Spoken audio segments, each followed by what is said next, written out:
Hello farmers, இன்னைக்கு வீடியோவில் எதை பற்றி போகிறோம்னா மல்லிகை செடிக்கு உரமிடுறதை பற்றி தான் பார்க்க போகிறோம்.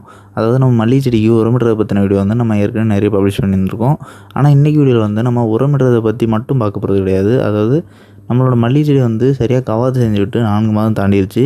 நம்ம இதுவரை 2 முறை கவாத்து செஞ்சுட்டு இருந்திருக்கோம். இப்போ வந்து கவாத்து செய்ய வேண்டிய டைம் தான்.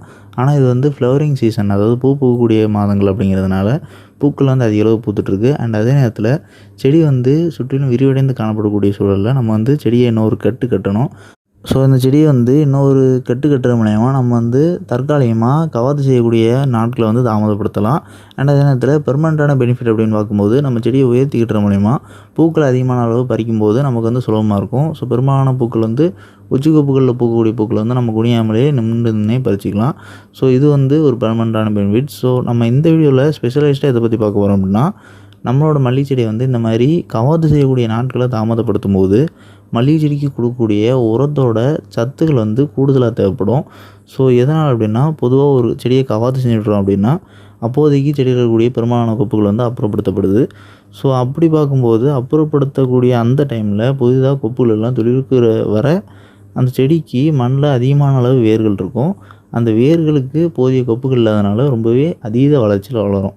ஆனால் இதுவே மல்லிகை செடியை கவாத்து செஞ்சு விடாமல் நீண்ட நாட்கள் அப்படியே வச்சு வளர்க்கும்போது கவாத்து செஞ்சதுக்கு பிறகு துளிர்ச்சி வளர்ந்த கொப்புகள்லேருந்து அப்போதைக்கு நம்ம எவ்வளோ தூரம் கவாத்து செய்யாமல் விட்டுருக்கோமோ அவ்வளோ தூரத்துக்கு கொப்புகள் வந்து விரிவடைந்து காணப்படும். அண்ட் செடியில் மொத்தமாக இருக்கக்கூடிய இலைகள், கொப்புகள் எல்லாத்தோட அளவும் அதிகமாக இருக்கும். ஸோ இப்படி இருக்கும்போது செடியோட வேர்களுக்கும் அப்போதைக்கு செடியில் இருக்கக்கூடிய கொப்புகளுக்கும் ஈக்குவலைஸ்ட் ஆகிட்டு இருக்கக்கூடிய சூழலில் செடிக்கு நம்ம கொடுக்கக்கூடிய உரச்சத்துக்கள், அதாவது மேக்ரோநியூட்ரியன்ஸாக இருக்கட்டும் இல்லைனா மைக்ரோநியூட்ரியன்ஸாக இருக்கட்டும், எல்லா சத்துக்களுமே வழக்கமாக கொடுக்குறத விட கொஞ்சம் கூடுதலாக கொடுக்க வேண்டியிருக்கும். எதனால் அப்படின்னா, புதிதாக சொல்லிக்கக்கூடிய கொப்புகள் மாதிரி இல்லாமல் பழைய கொப்புகள் அதிக அளவு இருக்கிறதுனால அந்த கொப்புகளில் இருக்கக்கூடிய இலைகள், தண்டுகள் எல்லாத்துக்குமே சத்துக்கள் தேவைப்படும். இதெல்லாமே ஃபுல்ஃபில் ஆனால் தான் இந்த பழைய கொப்புகளுக்கு எல்லாமே போதுமான அளவு ஊட்டச்சத்துக்கள் கிடைச்சாதான் புதிதாக கொப்புகள் துளிர்விச்சு பூக்கள் பூக்கும். ஸோ இது வந்து கவாத்து செஞ்சு விடாத மல்லிகை செடின்னு பார்க்கும்போது நம்ம வந்து உரச்சத்துன்னு பார்க்கும்போது அதிகமான உரங்கள் கொடுக்கணும். அதாவது வழக்கமாக கொடுக்குறத விட ஒரு 20-30% குறைந்தது அதிகமாக கொடுக்கணும். ஸோ அதிகமாக கொடுக்குறது வந்து அதுக்கு மேலே உங்களோட விருப்பத்தை பொறுத்து.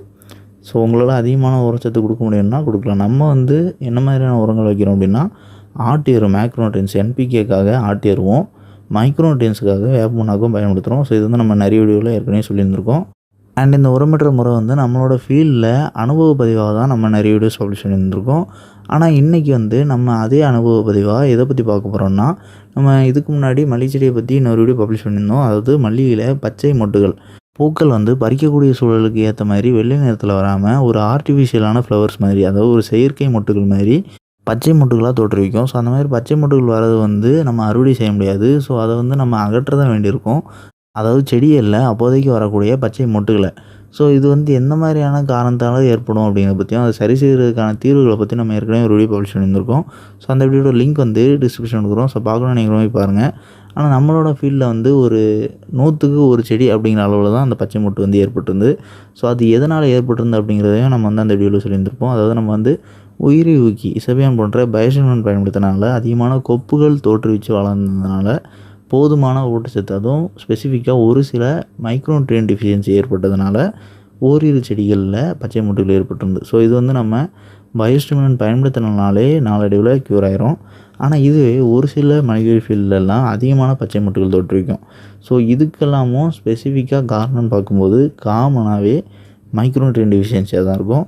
ஸோ அதுவும் குறிப்பாக நுண்ணூட்டச்சத்து குறைபாடாக தான் இருக்கும். ஸோ அதுக்கு நம்ம வந்து இன்னொரு காரணமாக எதை கருதுகிறோம் அப்படின்னா, கவாத்து செய்ய வேண்டிய நாட்களில், அதாவது ஒரு இத்தனை மாதத்துக்கு ஒரு முறை மல்லிகை செடியை கவாத்து செய்யணும் அப்படின்னா அந்த குறிப்பிட்ட மாத இடைவெளி நாட்களை தாண்டி நம்ம மல்லிகை செடியை வளர்க்கும்போது செடி ஆரோக்கியமாக இருக்கும் பட்சத்தில் செடி வந்து விரிவடைந்துக்கிட்டே இருக்கும். அண்ட் புதிய கொப்புகள் தோற்றுவிக்கிறதுனால ஊட்டச்சத்துக்கள் தேவையும் அதிகமாக இருக்கும். ஸோ இந்த மாதிரி டைமில் வந்து நம்ம என்ன பண்ணணும் அப்படின்னா, வழக்கமாக கொடுக்கக்கூடிய உரத்தோட அளவை ஒரு 20-30% வரை உயர்த்தி கொடுக்கணும். ஸோ அது வந்து மைக்ரோநியூட்ரியன்ட்டாக இருந்தாலும் சரி, இல்லைனா மேக்ரோநியூட்ரியன்ட்டாக இருந்தாலும் சரி. ஆனால் நமக்கு வந்து ஸ்பெசிஃபிக்காக இதை வந்து பெர்ஃபெக்டாக கொடுக்கணும் அப்படின்னா மைக்ரோநியூட்ரியன்ட் தான். ஸோ மைக்ரோநியூட்ரியன்ட் டெஃபிஷியன்சி ஏற்படும் போது இந்த மாதிரி பச்சை மொட்டுகள் வந்து சுலபமாக ஏற்படும். இதே மேக்ரோநியூட்ரியன்ஸ் வந்து அதனால் கம்மியாக இருந்தாலும் பரவாயில்ல அப்படின்னு கேட்டிங்கன்னா கிடையாது. மேக்ரோநியூட்ரியன்ஸும் மைக்ரோநியூட்ரியன்ஸும் பெர்ஃபெக்டாக செடிக்கு போதுமான அளவு இருந்ததுனா தான் நம்ம வந்து கவாத்து செஞ்சு விடக்கூடிய டைமை தாண்டி மல்லிகை செடியை வளர்த்தோம் அப்படின்னா அதிகமான கொப்புகள் தோற்றுவித்து நல்ல மகசூலை கொடுக்கும். ஸோ நம்ம வந்து ஆனால் குறிப்பிட்டது என்ன அப்படின்னா, இந்த பச்சை மொட்டுகள் ஏற்படுறதுக்கு மோஸ்ட் காமனான காரணம் வந்து இந்த மைக்ரோ நியூட்ரியன்ட் டெஃபிஷியன்சி தான். ஸோ அதனால் நம்ம வந்து நம்மளோட மல்லிகை செடியை கவாத்து செஞ்சு விடாமல் வளர்க்க போகிறதுனால நம்ம வந்து ஊட்டச்சத்து குறைபாடு ஏற்பட்டுக்கூடாது, அதுவும் ஸ்பெசிஃபிக்காக நொண்டுச்சத்து குறைபாடு ஏற்பட்டுக்கூடாது, பச்சை மொட்டுகள் எதுவும் வந்துடக்கூடாது. அப்படிங்கிறதுனால ஒரு ப்ரிவென்டிவ் மெஷராக வேப்ப புண்ணாக்கு வந்து கொஞ்சம் கூடுதலாக வைக்கிறோம். அதாவது எந்த அளவுக்கு அப்படின்னா, நம்ம வந்து சராசரியாக ஒரு 15 நாட்களுக்கு ஒரு முறை 50 கிராம் அப்படிங்கிற அளவில் வேப்ப புண்ணாக்கு உரமிட்டுருக்கோம் மல்லிகை செடிகளுக்கு. அதாவது ஒரு சைடு 50 கிராம் வச்சதுலேருந்து 15 நாட்களுக்கு பிறகு இன்னொரு சைடு 50 கிராம் வைப்போம். ஸோ இது ரொட்டேஷனாக ஒரு மாதத்துக்கு 2 சைடுமே ஒவ்வொரு முறை நம்ம வந்து வேப்ப புண்ணாக்கு 50 கிராம் வச்சிட்டு இருந்தோம். ஸோ இப்போ வந்து நம்ம அந்த 50 கிராம் அப்படிங்கிற அளவுக்கு பதிலாக 65 கிராம் கொடுக்குறோம். எதனால் அப்படின்னா, செடி வந்து ரொம்பவே விரிவடைஞ்சிருச்சு அண்ட் கவாத்து செஞ்சு விட வேண்டிய நாள் வந்து தள்ளி போகிறதுனால. ஸோ இது வந்து இந்த மாதிரி கட்டாயமாக பயன்படுத்தணும் அப்படின்னு கேட்டிங்கன்னா, பச்சை மொட்டுகள் ஏற்படாமல் நொண்டுச்சத்து குறைபாடு ஏற்படாமல் இருக்கிறதுக்கு நம்ம ப்ரிவென்டிவ் மெஷராக பயன்படுத்துறது ரொம்பவே நல்லது. இதனால் பச்சை மொட்டுகள் ஏற்பட்டுச்சு அப்படின்னா, அந்த சுற்று பூக்கள் வந்து சுத்தமாகவே மகசூல் வந்து எடுக்க முடியாது, பச்சை மொட்டுகள் வந்து நம்ம சந்தைப்படுத்த முடியாது. ஸோ அதுக்கப்புறம் நம்ம நுண்ணூட்டச்சத்து குறைபாடை சரி செஞ்சதுக்கு பிறகு தான் அடுத்த தாவர வளர்ச்சியில் வரக்கூடிய மொட்டுகளில் தான் நம்ம வந்து மகசூல் எடுக்க முடியும். ஸோ அப்படி ஆச்சு அப்படின்னா ஒரு மாதத்துக்கான பூக்களே வீணாகிரும்.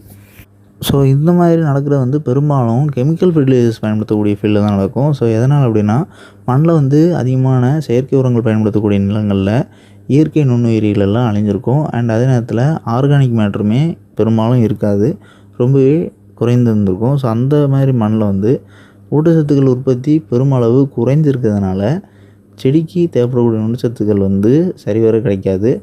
அண்ட் மேக்ரோ நியூட்ரியன்ஸுமே நம்ம வந்து ஸ்பெசிஃபிக்காக பார்த்து தான் கொடுக்க வேண்டியிருக்கும். ஸோ அந்த மாதிரி கூடிய ஃபீல்டில் தான் பெரும்பாலும் இந்த மாதிரி டிஃபிஷியன்சி வந்து ஏற்படும். ஸோ அப்படி நீங்கள் வந்து அதிகமான கெமிக்கல் ஃபெர்டிலைசர்ஸ் பயன்படுத்தி மண்ணை வந்து மலடாக்கிட்டீங்க அப்படின்னா, வேப்ப புண்ணாக்கு, ஹியூமிக் ஆசிட் போன்றவற்றை தொடர்ச்சியாக பயன்படுத்தி மண்ணோட வளத்தை பெருக்கலாம், மண்ணில் நுண்ணுயிரிகளோட உருவாக்கத்தை அதிகரிக்கலாம். ஸோ இந்த மாதிரி பண்ணிங்க அப்படின்னா, உங்களோட ஃபீல்டில் கரண்ட்டாக இப்போதைக்கு பச்சை மொட்டுகள் நுண்ணுச்சத்து குறைபாடுகளால் ஏற்பட்டிருந்தனாலும் கூட அது வந்து அடுத்த சுற்றுப்பூக்களில் சரி செஞ்சிட முடியும். அண்ட் இதுவே அதிகமான பச்சை மொட்டுகள் ஏற்படக்கூடாது அப்படின்னு நீங்கள் நினைக்கிறீங்கன்னா முன்னெச்சரிக்கையாகவும் பயன்படுத்தலாம். அண்ட் இந்த வீடியோவில் டவுட் இருந்துச்சுன்னா கமெண்ட் பண்ணுங்கள். அண்ட் நம்மளோட ஹிண்ட் சேனலான அக்ரிகோ ஷார்ட் சேனலில் இந்த வீடியோட கொலாபரேட் பண்ணிக்கிறோம். ஸோ இந்த வீடியோ பப்ளிஷ் ஆகக்கூடிய சேனல் ப்ரொஃபைல் நீங்கள் கிளிக் பண்ணி அப்படின்னா அதில் 2 சேனல் காட்டும். ஸோ அதில் அக்ரிகோ ஷார்ட் சேனல் மறக்காமல் சப்ஸ்கிரைப் பண்ணிங்க.